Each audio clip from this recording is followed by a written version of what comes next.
ümumiyyətlə Avropaya. Mən iş başlarda qəribə gələn və hardasa da belə qıcıqlandığım bir şey var idi ki, demək marketdə məsələn növbədir, insanlar düzülüblər və ən öndə də kassada vurdu adam. Demək bu ən öndəki müştəri nə edir?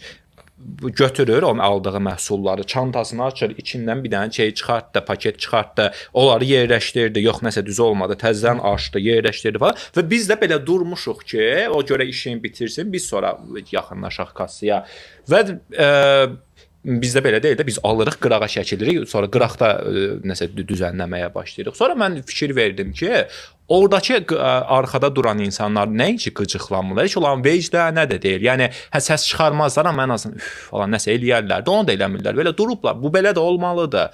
Və mən o ilk başlarda biraz buna qıcıqlansam belə, sonra yavaş-yavaş ona uyğunlaşdım da, artıq mən də elə eləyirdim, mən də sakit dururdum, heç vecim olmurdu və s.